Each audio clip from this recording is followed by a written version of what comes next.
Em 1876, o coronel Emílio Carlos Jordan, com 5 canoeiros, subiu o rio Itapocu a partir de São Francisco para medir e colonizar as terras pertencentes à princesa Isabel, levando os primeiros equipamentos para construir o estabelecimento Jaraguá. Anos mais tarde, em carta ao casal imperial, Jordan relata que tinha montado uma serraria a vapor com uma produção superior a 100 contos de réis. Olaria e engenho de açúcar envolvendo 211 pessoas. Tornar o rio Itapocu navegável. E tinha aberto dezenas de quilômetros de estradas pelo sertão. Mas a dificuldade de trazer colonos, a falta de infraestrutura, aliados a problemas políticos com Joinville, fizeram Jordan desistir do empreendimento pouco antes da proclamação da República.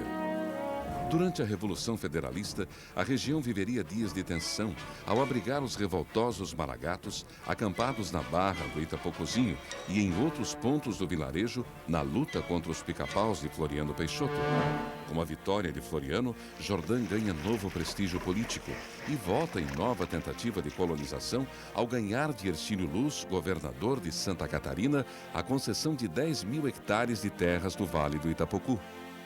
No entanto, a repetição de problemas anteriores, as disputas com as companhias colonizadoras alemãs, fazem Jordan vender a sua concessão à empresa Pecker e Companhia e voltar à capital federal, falecendo pouco depois.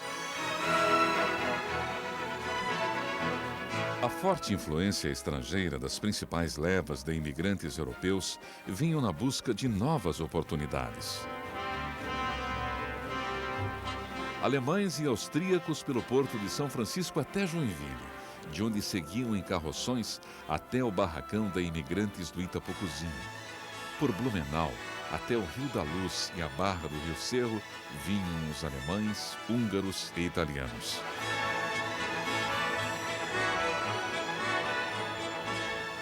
Os imigrantes traziam hábitos, tradições e costumes que foram sendo incorporados ao dia a dia da região.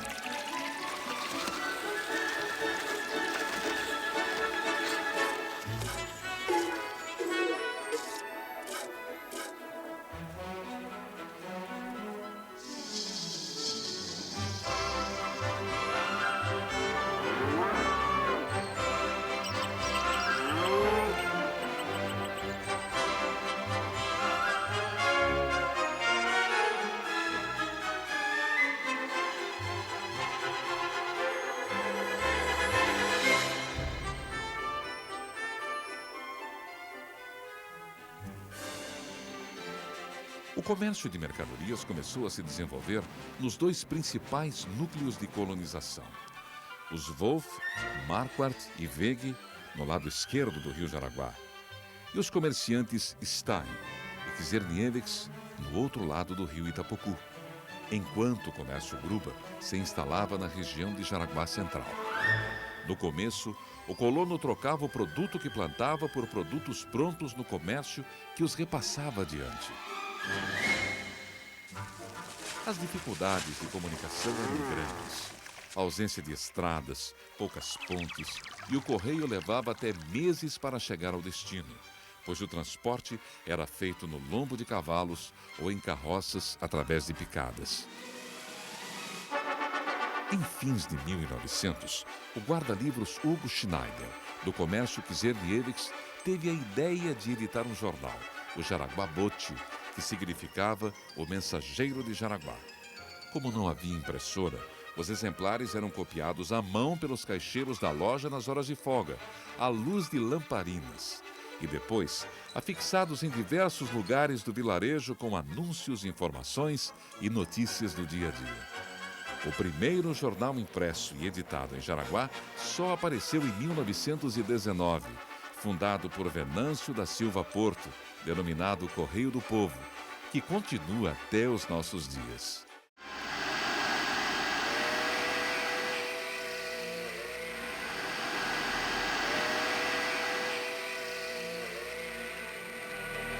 Agora, a produção agropastoril da região poderia ser escoada facilmente para outras partes. Madeireiras, charutaria, cortume de couros, ferraria e fábrica de carroças,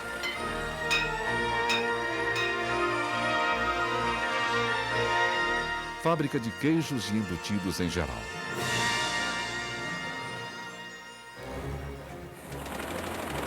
A atividade econômica da região ganhava um importante impulso. A estação ferroviária se tornaria o ponto principal de embarque e desembarque para os catarinenses que se dirigiam a Curitiba, São Paulo e o resto do país. Jaraguá desenvolveria uma forte rede hoteleira, a ponto de concentrar o maior número de leitos do estado. A primeira ponte sobre o rio Itapocu foi construída em 1909 e foi levada pelas cheias do rio. Mas, para a sorte de Jaraguá do Sul, uma ponte metálica saíra da Inglaterra em 1912 com destino à África do Sul, que por engano do navio que a transportava, acabou chegando em Florianópolis e por influência de Abdom Batista foi destinado ao distrito de Jaraguá, que a inaugurou em 1913 com muita festa.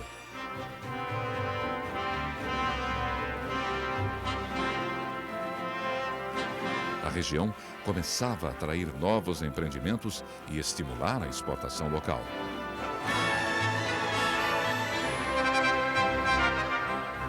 Em 1907, os evangélicos luteranos fundavam a comunidade de Jaraguá Central. Os católicos, com várias capelas na região, criam a paróquia Santa Emília, lançando a pedra fundamental da Igreja Matriz em dezembro de 1913.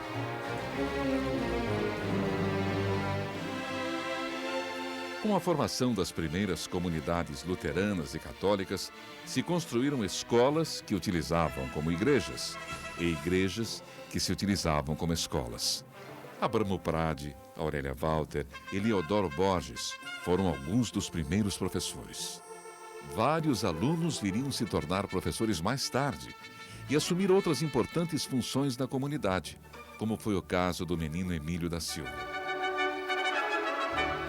Os alunos, para irem à escola, muitas vezes precisavam caminhar a pé durante horas. Escreviam os exercícios escolares em lousa de pedra, com um lápis também de pedra, exigindo que se decorasse o conteúdo para apagar e fazer um novo exercício.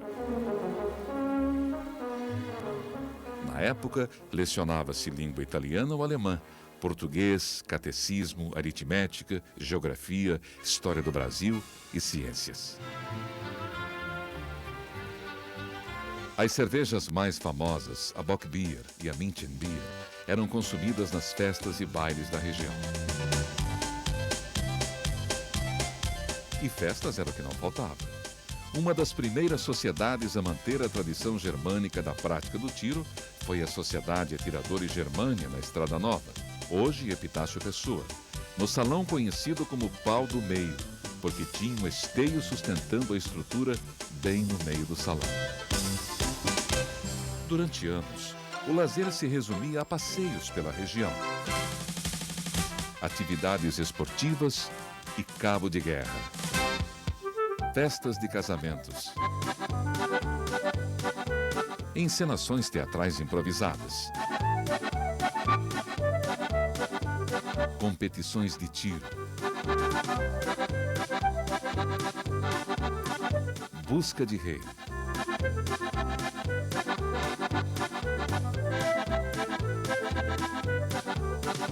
e as festas familiares, organizando saraus domésticos animados por conjuntos musicais.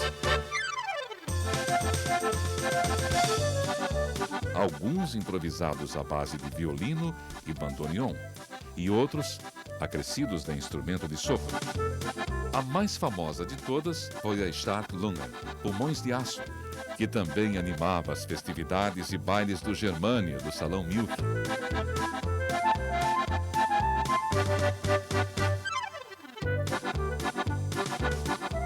O seu momento de glória e maior público foi tocar o ato de inauguração da ponte metálica Dom Batista em março de 1913.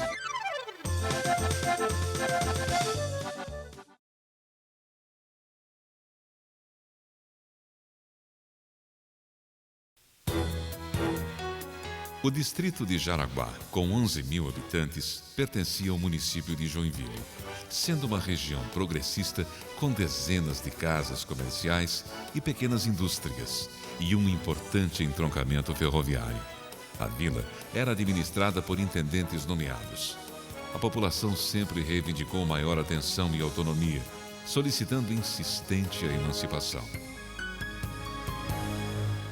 Uma série de acontecimentos políticos em nível nacional e internacional influenciaria decisivamente nos rumos da região nas próximas décadas até os anos 50, mudando em nossa cidade uma nova maneira de agir e pensar.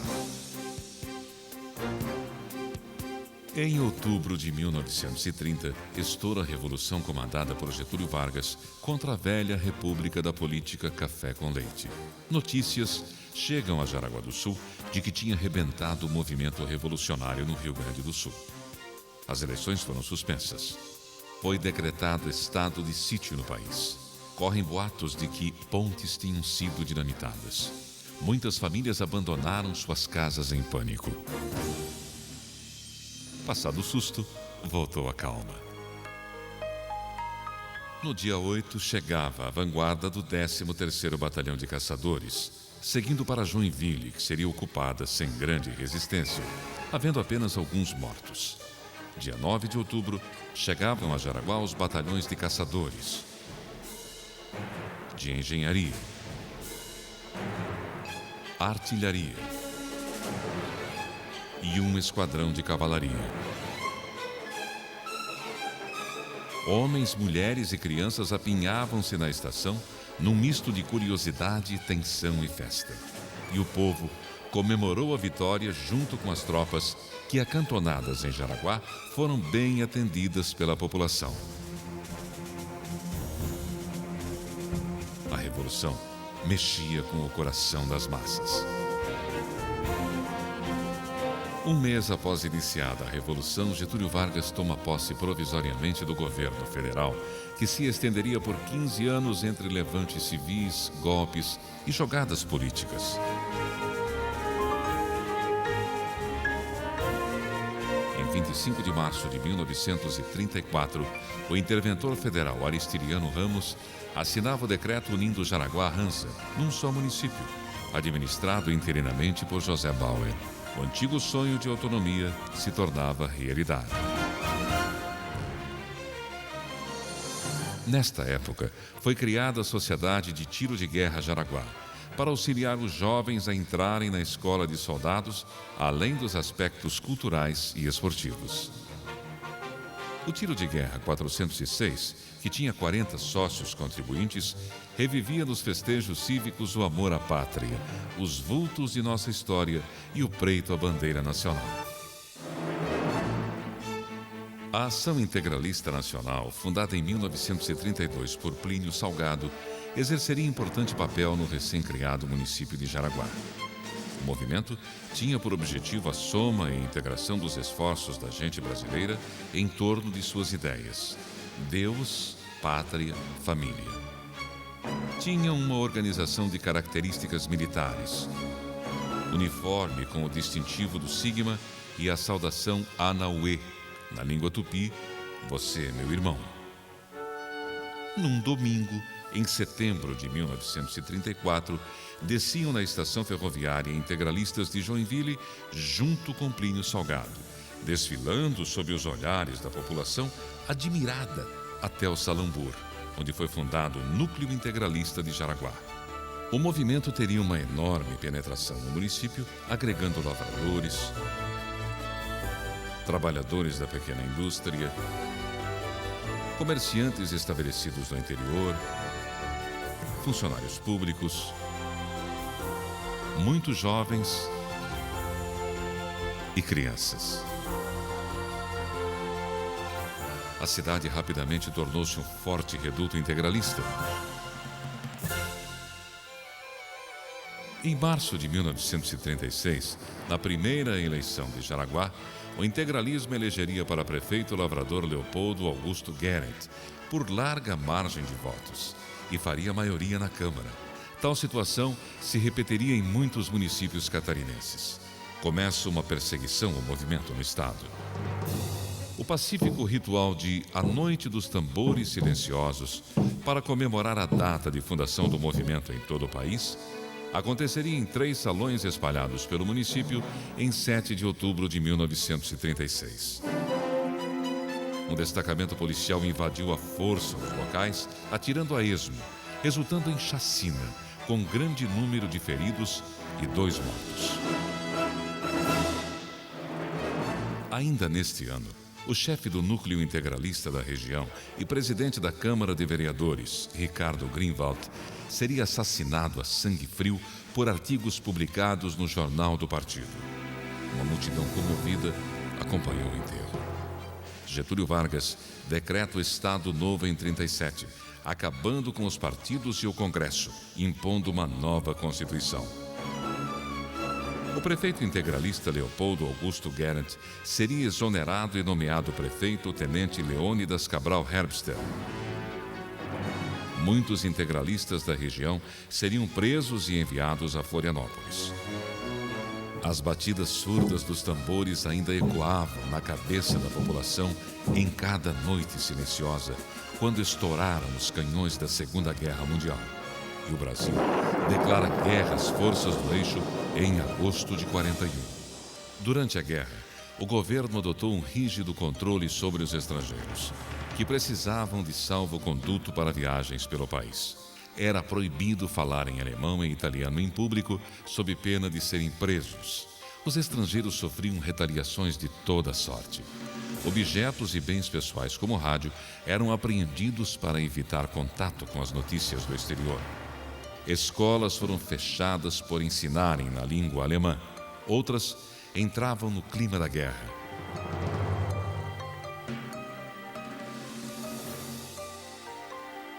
Foi proibida a prática do tiro nos clubes. Alimentos como o açúcar, o trigo, seriam racionados por pessoa, mediante cartões entregues na prefeitura. A gasolina era racionada e utilizava-se o gasogênio como alternativa. As damas da sociedade organizaram o movimento das alertadoras, formado pelas moças da cidade, devidamente uniformizadas, onde aprendiam os primeiros socorros e como agir em situações de emergência. A tradição das sociedades germânicas de tiro faria com que a região enviasse proporcionalmente o maior número de soldados no estado. Despedidas, ficando a incerteza da volta. Pelotões inteiros de gaúchos e catarinenses eram compostos de alemães e italianos que mal falavam o português.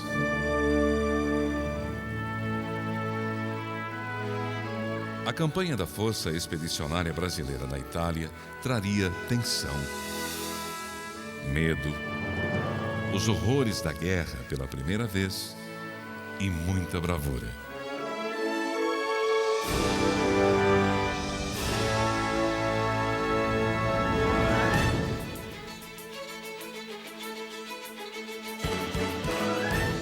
Com a rendição da Alemanha e o fim da guerra, o Vale do Itapocu comemoraria a volta de seus valorosos pracinhas, apesar da perda de 4 homens: Harry Hadler, Gumercindo da Silva, João Zapella e Antônio Carlos Ferreira.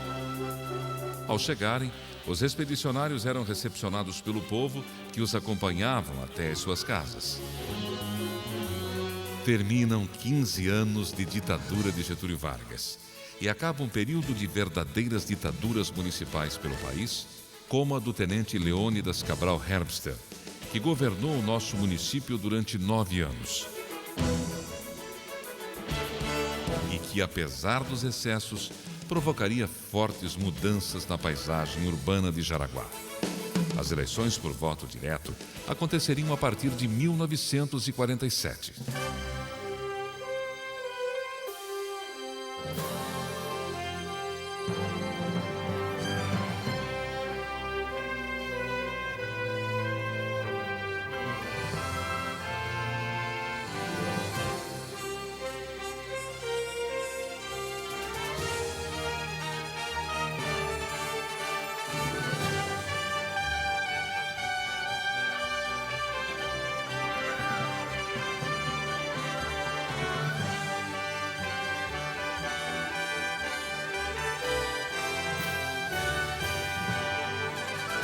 Mesmo com as dificuldades e tensões vividas nesta época, Jaraguá construiria as bases de sua evolução de sucesso.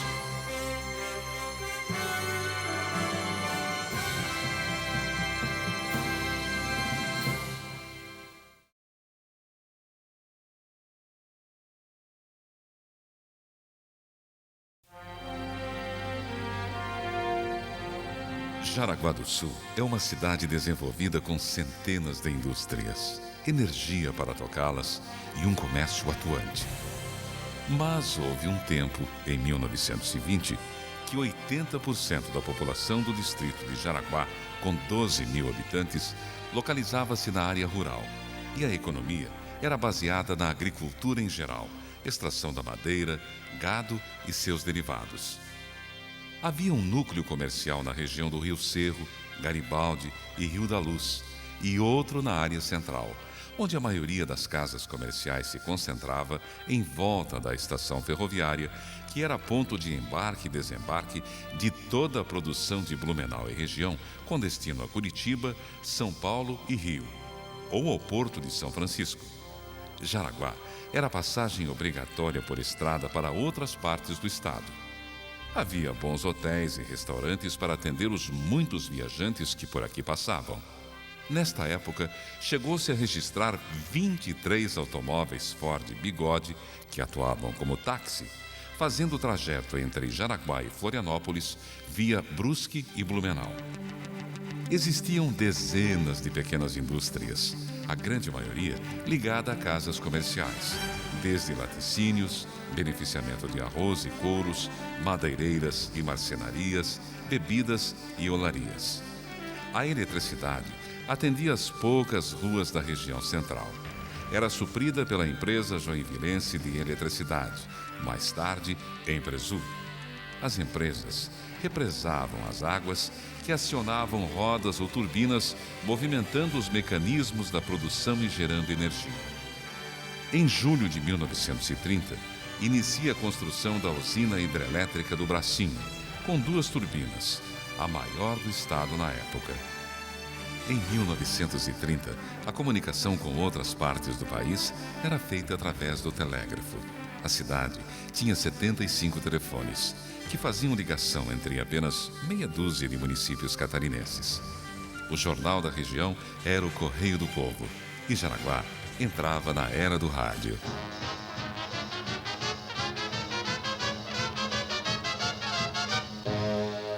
O transporte de passageiros era feito por jardineiras que carregavam 16 passageiros e alcançavam a velocidade de 55 km por hora.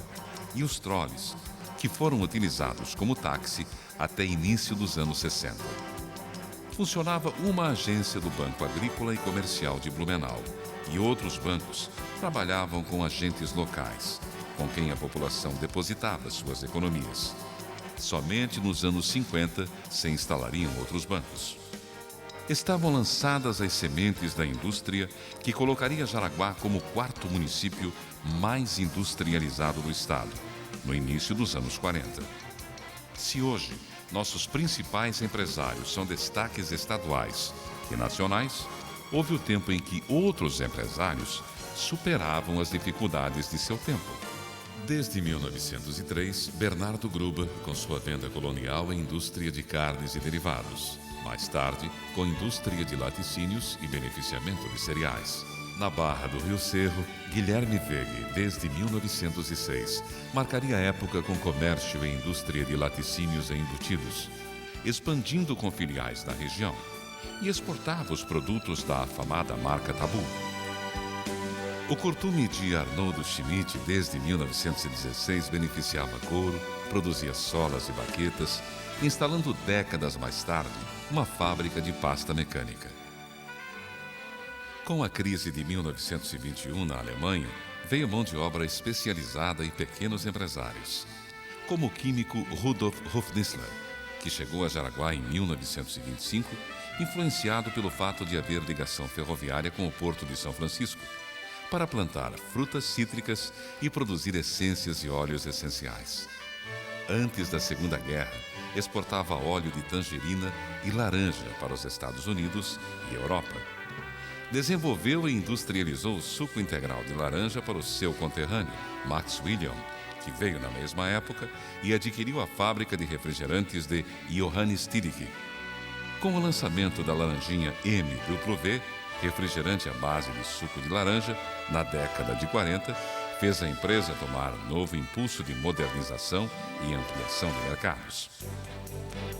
De outras partes do país vieram novos empreendedores, como João Marcato, vindo do Rio Grande. Fixou-se na cidade em 1923, trazendo consigo algumas pequenas máquinas para a fabricação de chapéus. Em fins de 1926, os irmãos Walter e Arthur Breithaupt abrem as portas do comércio de secos e molhados, frente à estação ferroviária, com empresa de transporte de cargas fazendo a linha Jaraguá-Blumenau, e ampliariam mais tarde as atividades com engenho de arroz.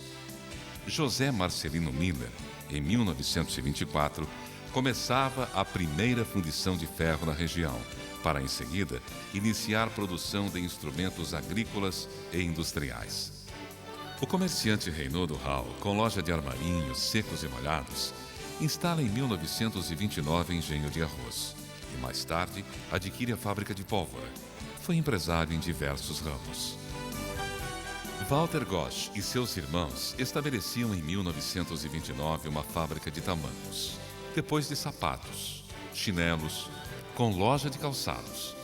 Aumentaria sua capacidade produtiva, conquistando novos mercados até os anos 70.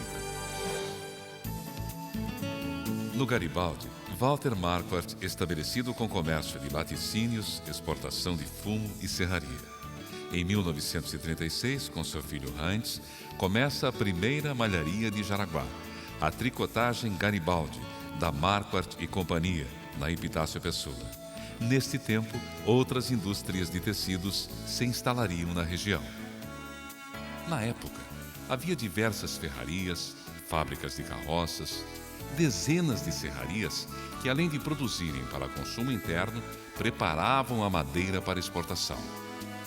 Os empresários fundam a Associação Comercial e Industrial para tratar dos seus interesses e promovem a primeira exposição agrícola e industrial em fins de 38.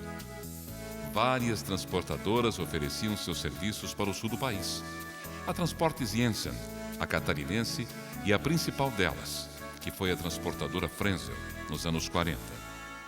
Apesar das dificuldades do Estado Novo de Getúlio e da Segunda Guerra, muitas empresas cresceram na exportação para outras partes do país ou exterior. O Gruba, com óleo de sassafrás. As indústrias reunidas, como a cafeína do mate, fécula da mandioca e araruta. Nesta época, melhora a infraestrutura urbana com arruamento, construção da prefeitura, nova ferroviária, rodoviária e praças. A movimentação econômica gerada pelo fluxo de veículos traria oportunidades para o comércio. E na área de serviços, como a oficina mecânica do João Viste, consertando e fabricando gasogênio para automóveis. E Heinz Kobach, enrolando dínamos e motores elétricos na sua loja, a Eletrônica. Começava a se definir o perfil industrial da cidade, com alimentos, têxteis e algumas iniciativas no ramo metal mecânico, que hoje são a base da nossa pujante economia e que se consolidaria nas décadas seguintes. Embalada pelas ondas da rádio ZYP9, Jaraguá do pós-guerra entra esperançosa nos anos 50, com uma certa autossuficiência nos seus 40 mil habitantes, sendo que somente 7.500 viviam na cidade. As centenas de indústrias empregavam apenas 1.650 pessoas, e a produção rural ainda era o dobro da industrial. Por isto, a associação rural era muito forte, organizando anualmente a festa do colono e o aniversário do município. O posto agropecuário foi inaugurado em 25 de julho de 1952 para produzir mudas florestais. Na primeira reunião econômica do Norte Catarinense, em 1951, era debatida a falta de energia, que dificultava o desenvolvimento industrial da região. Foi trazida a energia elétrica de Tubarão e instalados mais 2 geradores no Bracinho. Numa manhã de setembro de 1953, a explosão da fábrica de pólvora daria um grande susto na população, deixando 10 mortos e grande comoção geral.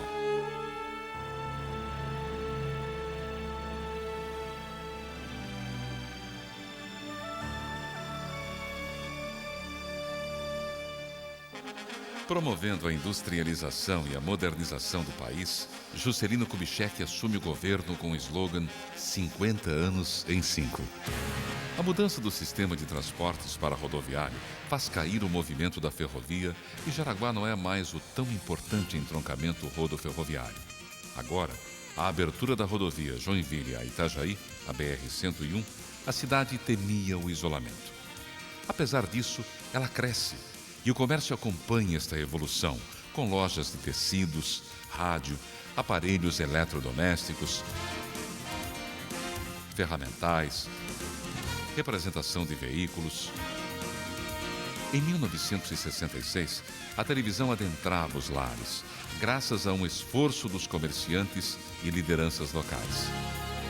Uma segunda onda de desenvolvimento entrava em seu curso, com algumas indústrias já existentes, como as indústrias reunidas, que se modernizava produzindo, além de óleos essenciais e aromáticos, produtos básicos para indústrias de refrigerantes, sorvetes e alimentos em geral, vendendo para todo o país.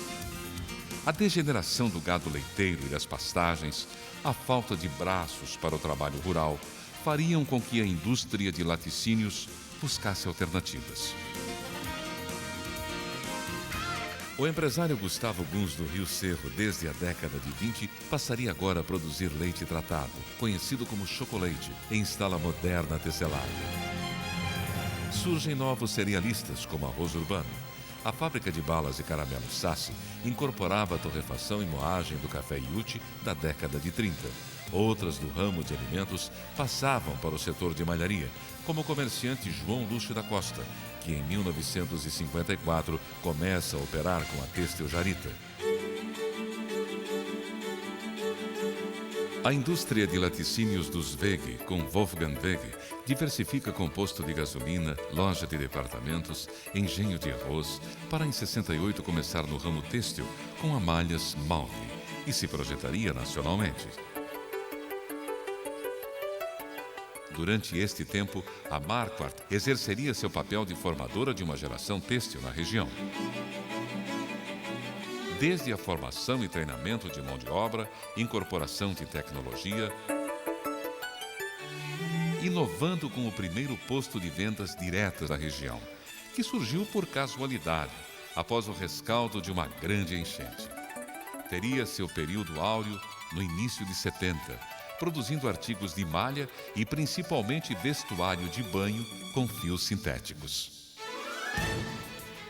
A fábrica de tecidos Cyrus de Oswaldo Marquardt dos anos 40 chegaria ao auge nos anos 80. A Chapéus Marcato entraria na década de 70 como uma das únicas grandes empresas do ramo na América Latina. Jaraguá teve outras fábricas de chapéus que encerraram atividades ou partiram para o ramo de malharia. Como a Marisol de Pedro Donini, que fabricando chapéus, bolsas, artigos de palha, passaria ao setor têxtil ao incorporar em 68 a tricotagem e malharia Jaraguá, adquirindo mais tarde a malharia Marquardt e se tornaria um dos expoentes nacionais do setor. No ramo metalúrgico, o fabricante de carroças, Ervino Menegotti, daria origem à metalúrgica Menegotti. Passaria a fundição e empresa de expressão no ramo de máquinas para artefatos de cimento. João Viste montaria uma metalúrgica produzindo canos e escapamentos em geral para atender a crescente indústria automobilística. Da loja de concertos, Heinz Kobach, em 1959, fabrica dínamos de corrente contínua e alternada, usados no campo para gerar energia. Com a retração deste segmento pela ampliação das redes elétricas pelo interior, começa a fabricação de motores elétricos em 61 e permanece até os nossos dias. Com a experiência administrativa de Egon João da Silva, de Werner Vogt, técnico eletricista, e do técnico mecânico Geraldo Werninghaus, começa em 61 a Eletromotores WEG, fabricando motores elétricos num galpão alugado e que em menos de 2 décadas se tornaria o maior fabricante de motores da América Latina e abrindo fábricas no exterior, se tornando uma multinacional brasileira.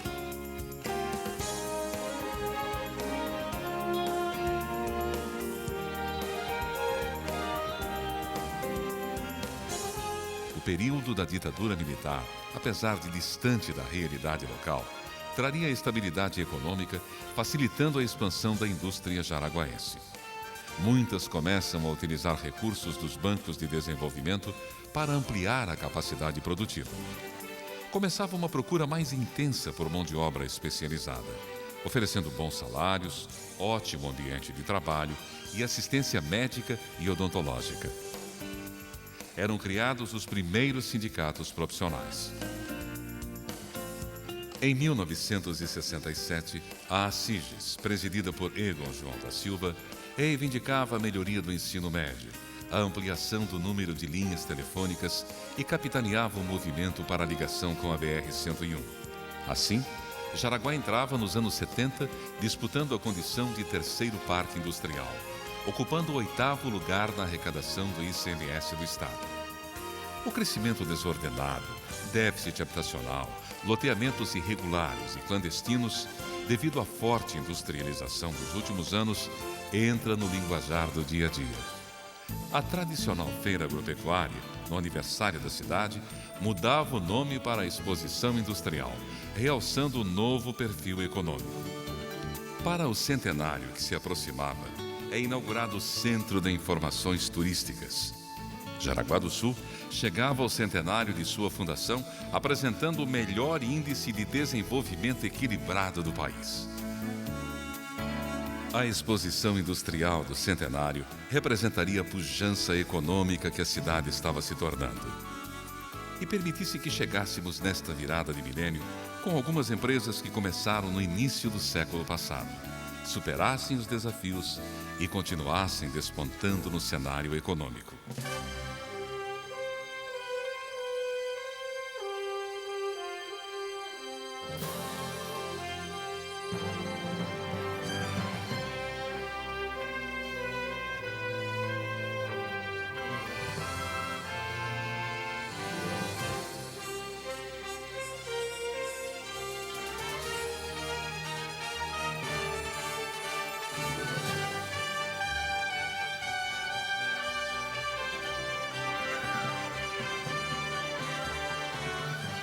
E outras empresas que iniciaram suas atividades a partir da década de 50.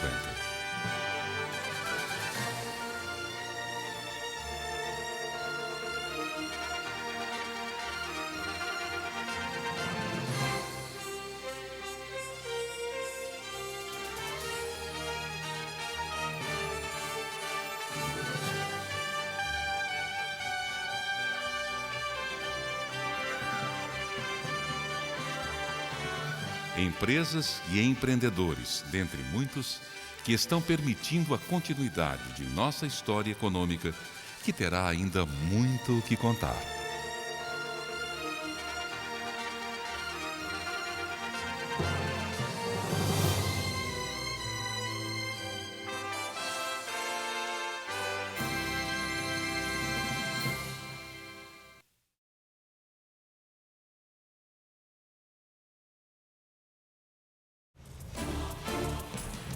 A cidade de Jaraguá do Sul, com avenidas asfaltadas, prédios, escolas, hospitais, obras em andamento, é uma cidade que tem a infraestrutura urbana completa. Mas houve um tempo em que na esquina das ruas Independência e Abdom Batista, automóveis fonfonando vinham descendo e dobravam rumo a Blumenau e Florianópolis. Em tempos chuvosos, nas principais ruas, ficava difícil para os pedestres, pois os veículos existentes cavavam um sulco em meio à lama. A conservação de estradas era problemática. Na década de 20, já eram dezenas de veículos, a maioria Ford Bigode, e fundaram a Associação dos Chofers. Boa parte deles atuava como táxi para outras regiões do estado, já que Jaraguá era caminho obrigatório para quem vinha do Porto ou de Curitiba e São Paulo. Cada viagem era uma aventura. Também jardineiras transportavam os passageiros para Joinville e Blumenau. Em torno da estação ferroviária girava a vida do Jaraguá Central.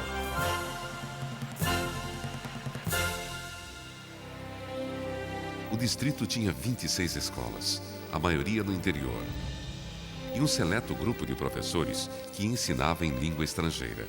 Na área central, a Escola Paroquial São Luís era dirigida pelas Irmãs da Divina Providência, com cursos primário, elementar e complementar. A Escola Jaraguá, de 1907, ampliada em 1924, era a maior da localidade e funcionava ao mesmo tempo como igreja. Em meados de 1935, era inaugurado o Grupo Escolar Abdom Batista e as Irmãs da Divina Providência abriam a Escola Normal Primária para preparar professores para as escolas rurais. Igrejas se espalhavam pelo interior. A Igreja Matriz Santa Emília mudou para São Sebastião e passou por reformas. A Igreja Luterana seria inaugurada somente em maio de 1935, ainda sem os sinos e o relógio, que seriam instalados em 1946. Haviam poucos médicos com suas casas de saúde, e somente em 1927 iniciaria a construção de um hospital no morro com recursos da comunidade através de doações e festas, e iniciativas como a Sociedade dos Chofers, criada para auxiliar o Hospital São José, inaugurado em 1937, administrado pelas Irmãs Franciscanas. Era tempo da malária, febre amarela e tifo. O lazer das pessoas era passear na estação para saber as novidades que vinham com o trem. Tomar um café no bar catarinense. Festas familiares. Piqueniques. Clube de senhoras do Café Moca. Buscas de rei. Bailes com os conjuntos da região. A cidade vivia com intensidade os 3 dias de carnaval nos desfiles de rua e bailes à fantasia com confetes e serpentinas. A atividade social mais comum era as sessões dominicais de cinema. Na época, cinema mudo, acompanhado por músicos locais, ao piano e violino. A partir de 1934, chegariam os primeiros filmes sonoros. Jaraguá teria 2 cinemas nos anos 40. Sob o olhar atento da população, o dirigível Hindenburg sobrevoaria o nosso vale em 1936. O bar, salão e restaurante Burr se destacaria dentre os demais até os anos 50. Havia também o Bosque da Saúde, na Procópio Gomes. Além dos bailes e cinema, eram apresentadas peças teatrais de escolas ou grupos, como a Sociedade Familiar de Diversões, de 1928, encenando peças em alemão e português, para integrar as famílias alemãs e brasileiras. A sociedade marcaria a época. Também os circos e parques que passavam na região traziam peças teatrais. Durante o governo do interventor municipal Leônidas Cabral Herbster, ocorreria a grande transformação urbana. Alargando as ruas centrais para 9 metros, consideradas na época um exagero, daí serem chamadas de avenidas, com a construção de calçadas arborizadas e praças. Era regulamentada a zona urbana e iniciada a coleta de lixo. A prefeitura seria construída na Praça da Bandeira, em terreno doado pela família Piazeira, e inaugurada com a presença de uma multidão no início de outubro de 1941, abrigando a Câmara de Vereadores, o Fórum e a administração municipal. Uma nova rodoviária com praça jardinada era inaugurada em dezembro de 1944. Por este tempo, já estava construída a nova estação ferroviária, mais condizente com a sua importância, com gente chegando, gente saindo. Os troles, além de passeios, serviam como táxi e seu principal ponto era na estação ferroviária. Durante o Estado Novo, a Avenida Independência mudaria o nome para Getúlio Vargas e a Abdon Batista para Marechal Deodoro. Todas as principais inaugurações contavam com a presença do interventor estadual, Nereu Ramos. O gramofone tocava músicas em 78 rotações. E o rádio já fazia parte das famílias que se reuniam à sua volta para escutar novelas, noticiários. Os donos de rádios tinham que pagar uma inscrição anual para seu uso. Durante a Segunda Guerra Mundial, as escolas de Jaraguá foram consideradas estrangeiras, sendo fechadas ou substituídas por escolas com professores brasileiros.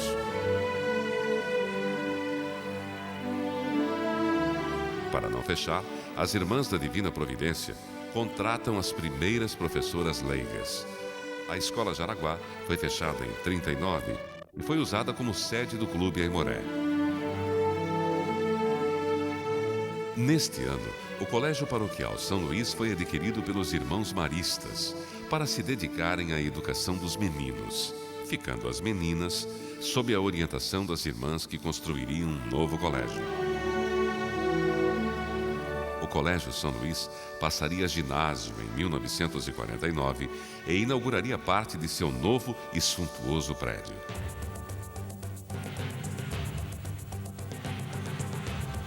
Até este tempo, além da prática do tiro nos clubes, eram comuns as festas esportivas entre os diversos times de futebol da região. Haviam diversos clubes sociais, como o elitizado Teotônia, o Aimoré, o Esporte Clube Germânia, destaque na ginástica, a Sociedade de Atiradores Jaraguá de 1906, que inaugurou sede nova em 1931 com cancha de boliche e bolão, e se tornaria o principal salão social por décadas. Durante a nacionalização, se chamaria Baipendi.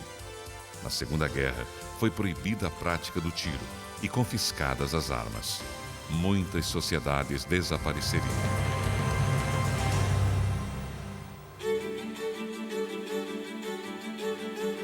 Nos anos 40, haviam somente 122 veículos a motor, mais de 1.000 bicicletas e, imaginem, 1.754 carroças emplacadas. Era obrigatório o emplacamento de bicicletas e multas eram aplicadas com rigor aos infratores. A Autoviação Catarinense instala uma linha diária de Jaraguá a Blumenau Em 1945, começa a operar a transportadora Andorinha, com linhas para o Rio do Texto, Timbó e Indaial. Desde a década de 20, as comunicações eram feitas através do telégrafo. E os 75 telefones instalados, ligando Florianópolis, Blumenau, Joinville, Itajaí e Brusque, dentre outros, ofereciam serviços de longa distância e de fonogramas. E as ligações sempre passavam pela telefonista na central. O número de aparelhos em início de 50 tinha reduzido pela metade. E só melhoraria a partir dos anos 60, com a inauguração de novos equipamentos e tecnologia. Em 1951, era inaugurado o prédio da Empresa Brasileira de Correios e Telégrafos. Passadas as tensões da Segunda Guerra,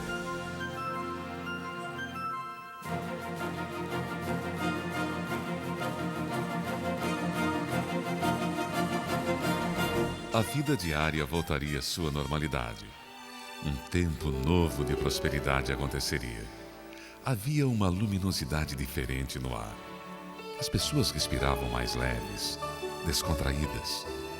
A cidade pulsava na magia da ZYP9, a Rádio Jaraguá, inaugurada em 48, proporcionando informação e uma saudável distração aos seus rádio-ouvintes, com sua programação variada. Transmissões esportivas, noticiários, o Rancho do Dadi. Estão em sintonia com a Rádio Jaraguá e o programa Rancho do Dadi. Rádio Teatro.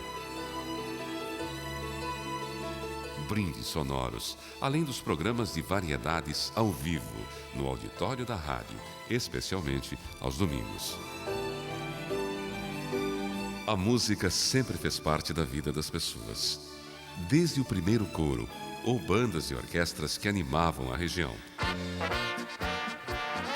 Uma das mais conhecidas foi a Jazz Elite de Corupá, que atuou dos anos 20 até a década de 50, tendo músicos como França Fosgeral, que além de professor, também foi o maestro da primeira banda de música municipal, criada em 51. A escola de música da professora Adélia Fischer formaria uma geração de músicos e em torno da qual nasceria a Orquestra da Sociedade e Cultura Artística, que juntaria a seleção dos músicos da época. Também promovia cursos de dança com a professora Liselotte Trinks e apresentações nos clubes. Em 1958, um grupo de jovens agricultores fundaria a banda musical Lira da Aurora, na Sociedade Rio Cerro II, que manteria suas atividades várias décadas. Jaraguá melhorava sua rede escolar pelo município.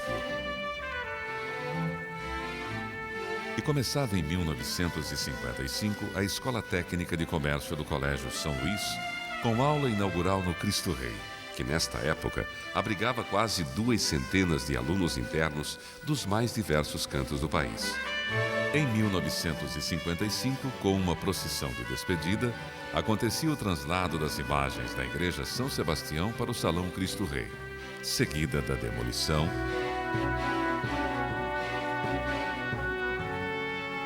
e início das obras da nova Igreja Matriz, que seria concluída em alguns anos. O Salão Paroquial Cristo Rei, desde a sua inauguração em 48, marcaria uma nova época nas atividades culturais, abrigando o Grêmio da Juventude nos anos 60, que promovia encontros entre os jovens, soirées, espetáculos teatrais e marcaria uma geração. Em 1960, era inaugurado o novo e moderno Hospital São José, no centro, com as Irmãs da Divina Providência. O antigo reabriria em 66 como Hospital e Maternidade Jaraguá, somando mais 40 novos leitos. Entre rios, Jaraguá tinha problemas com enchentes, arrastando casas, serrarias, animais e pontes. E Jaraguá sempre dependeu de pontes, desde as simples de pedras, as pontes pênseis, as charmosas pontes cobertas,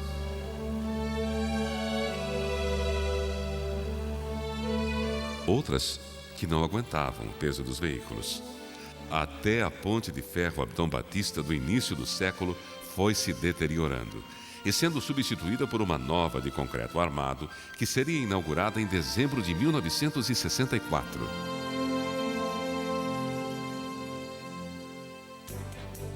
Nesta época, a cidade acelerava a pavimentação de suas principais ruas com paralelepípedos e iniciava as obras para o tratamento e abastecimento de água com SAMAI.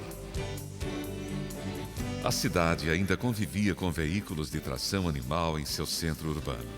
Já tinha um novo cinema, o Cine Jaraguá, inaugurado em 54.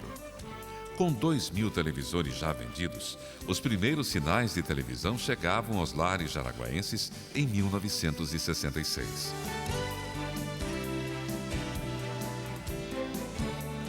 Além do jornal Correio do Povo, outros de curta duração foram editados.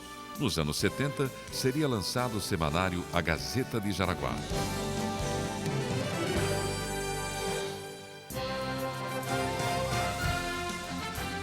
Jaraguá se preparava para comemorar o seu centenário em grande estilo. Um dos maiores presentes foi a instalação do ensino superior, com a Faculdade de Estudos Sociais, coroando um esforço comunitário. Ocuparia inicialmente as dependências do SESI, para em seguida mudar para a sede própria. As festividades de comemoração do centenário seriam um grande sucesso com exposições, bailes, desfiles. Aconteceria a primeira exposição de resgate de sua história, lançando as sementes da ideia de um museu e mais, o início de um processo de preservação da memória do povo jaraguaense, que simbolicamente foi enterrada junto ao busto de Jordã na Praça da Prefeitura.